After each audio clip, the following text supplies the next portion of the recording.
Hello. Now, today I'm feeling a bit cheesed off with everything.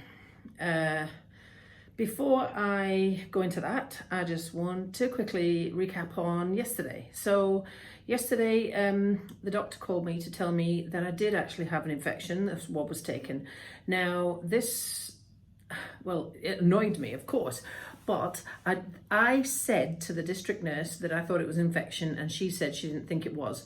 I made a scene about it and phoned the doctor and insisted on an appointment that morning because I thought it was an infection, and it turns out it was. Not only that, but it's quite a dangerous strain of the staph infection, normally found, from what I can gather, in unclean surfaces in food prep and the medical system, but also lives on skin tissues and inside the nasal passages and all them sorts of things. So the threat of it is vascular and bone infections. Of course, for me, that is a massive, massive, massive threat. So when I saw the wound this morning, I went straight back down to the doctor. The doctor wanted a photo of it, but sending a photo and phoning the receptionist just wasn't enough for me. I went down to the doctor and I told him I was sitting there until he would speak to me. I will put a picture of this at the end if you want to know what an infection actually looks like. If you're ever doubting, whether you have an infection or not, I knew it straight away, and the medical people that were dealing with me did not. So anyway, the doctor saw me in between the patient he had and the next one, and has given me a different strain of antibiotic, one that's signaled to be less resistant to this type of staph infection. And if we have no progress at the weekend, when I next get seen by the district nurse, then we're going to refer it back to the vascular team for further advice as to what we got to do. Because yes, there is a massive, massive risk here for me. If it gets into vascular or bone, I could lose a knee as well. And I don't want to lose any more of the leg than I already have. So I'm feeling pretty damn stressed about that. So I've started the next course of antibiotics already. And I need you to finger crossed, toes crossed, and everything else crossed that it actually does make a difference, because it did not last week. It didn't make any slight difference at all. In fact, I think the infection is probably slightly worse. I'll put a warning up at the end, and I'll show you that picture at the end of this video. Now, what I want to talk about today is the medical system. Now, there has been some feedback from the last time I mentioned this from people in other countries saying that I should be feeling lucky that I've got a medical system such as this. Now, I want to describe what's happening to you. Even the people in New Zealand might not even know that this sort of thing goes on. Now, I do have a few notes and they're over there, so that's what I'm looking at, just to make sure I get everything. Now, I want to say right from the start, I would prefer to pay for a private medical system. I would prefer that. And I said that when I was in the UK under the NHS, and the NHS performs better than the public health system does here, by far, in my opinion, from a patient point of view anyway. And there's more people in the UK than there is here, but we'll get on to that's another topic entirely. So I would prefer to pay for a private medical system than pay through taxes and all them other crazy charges I get billed for a discriminatory public system. Now, that is what I'm calling it. It's a discriminatory public system. Let me give you some examples. So, physiotherapy. After my surgery, I asked for physiotherapy. I was told I don't need it because I'm a personal trainer. What I do got to do with anything? That is discriminatory. Then I was told I don't need any physio before I get the leg, I only need it after the leg. Nonsense. The reason why I saved the public health system 2 weeks of physio earlier this week is because I had been working on it beforehand and did everything I needed to get done on the prosthetic in 1.5 days. I saved the health system a lot of money by doing it that way than having to stay up there and be housed and have rehab for 2 weeks. They should be thanking me, not punishing me. So I disagree completely about that. The next thing, I don't need a decent wheelchair apparently. I'm not an urgent case. In fact, I've had someone look into this and she was told I am very unimportant. In fact, I'm at the bottom of the list. Well, that's just great. So they chop my leg off and send me on my merry way, and we don't give a toss about what happens to you after that. That's how I kind of feel. I feel like I've been discarded in the trash.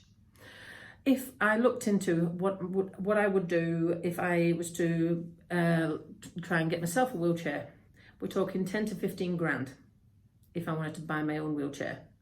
Why do I need a wheelchair? Because I'm always going to need some type of external device in order to get myself around. I've bought the crutches and I shouldn't have needed to. I've got the DHB wheelchair, which is the most basic, which is meant to be short-term loan. But it's all right, we'll give you a short-term loan wheelchair. You can just cope with that for now, it doesn't matter. The fact that it's not fit for purpose and that it doesn't do enough for me to be able to properly work fully, we don't care. We'll give you this cruddy wheelchair, we don't care. Number 3, the occupational therapist, which was meant to be assessing wheelchair, the type of wheelchair I needed, measurements, house adaptations and return to work, all of that. Apparently that's not important either. Now, the person I had investigating this pushed the fact that I actually want to return to work full time. I don't want to stay in the benefits, stay in the health system, cost the government more money. I want to return to work. That did not matter. I'm at the bottom of that list as well because I'm unimportant on that list as well. In fact, because I had engaged someone and was inquiring into paying for this service privately, the hospital said, oh, shall we take you off the list? No, because why should I have to pay for something that they are supposed to be providing me?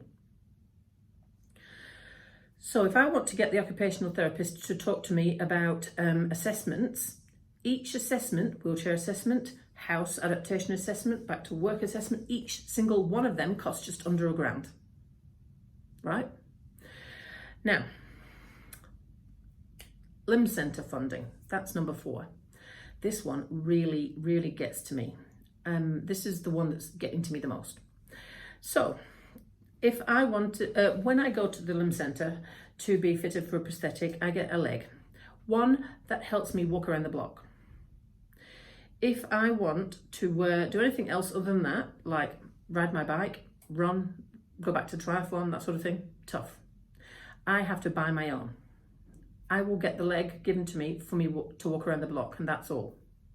So by funding in the minimum possible way, they are preventing me from returning to fitness and are making me stay in the inactivity type lifestyle that's going to cost them more in the health system.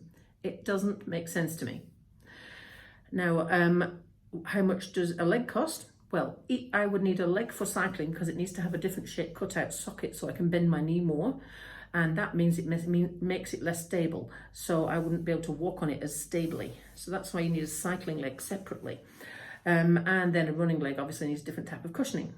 So each leg, 10 to 15 grand. It starts at 10 to 15 grand. That's at the beginning. And then you've got the maintenance costs and the repeat making costs because they only last a couple of years.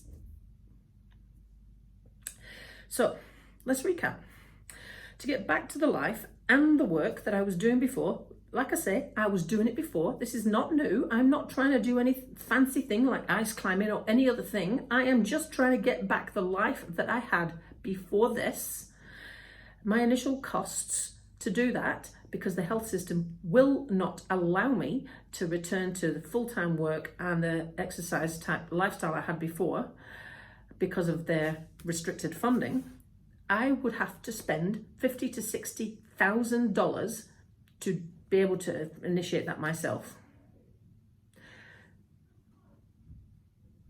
It doesn't, I don't understand. I just don't. So then somebody said it's my fault. Perhaps I should have got my own private health insurance. Let me explain that. No, I'm from the UK, as you can tell. I moved to New Zealand 8 years ago, and I'm now a New Zealand UK dual citizen. That means that the New Zealand have adopted me as one of their own, basically. Now, I did not need private health care in the UK because we had a very good performing, well-performing NHS system. We didn't need it. So at my age now, when I moved to New Zealand, I inquired about private health cover, and they were going to exclude so many things from it, counting back to having lived in another country, that it just was going to be absolutely a waste of money. It was not even worth doing. So it leaves me between a rock and a hard place, because a private health system won't cover me, and it's from no fault of my own, because I didn't need one in my previous country, and the public health system won't cover me either. So even though my new country's adopted me as a citizen, equal rights, blah, blah, blah, basically I feel like they've chopped my leg off and then dumped me in the trash along with it. That's how I feel. I want to work full time. I want to return to a healthy lifestyle. Is that such a crime? It shouldn't be a crime. Instead, they prefer to pay for me to stay on the benefit or go back into repeated health-related surgeries. Surely, it doesn't seem right that restricting someone from being active and sustaining a healthy lifestyle is secondary to funding, considering that being active would prevent future hospital burden over time and health-related problems that might develop through inactivity. Why should I have to fight? This is my question. Why should I have to fight with a medical system who are reluctant to admit that if any of this was their fault? That an otherwise fit and healthy personal trainer can just lose a leg, get lost, bugger off, it's not our problem. Why should I have to fight with the Commission, the Ombudsman, to make sure that someone's head rolls about this and this horrific blunder doesn't keep happening to other people? Why should I have to rely on my own medical knowledge to pick up their mistakes and chase all the supports that should be happening post-surgery, but just simply aren't? So when you next complain about the price of a prescription, or the price of dental treatment, or even the price of that parking ticket, spare a thought for me and consider this. If you were asked to pay $15,000 every 2 years just for the privilege of keeping both your legs, would you? Does it sound ridiculous? Well, that is what I'm now expected to do.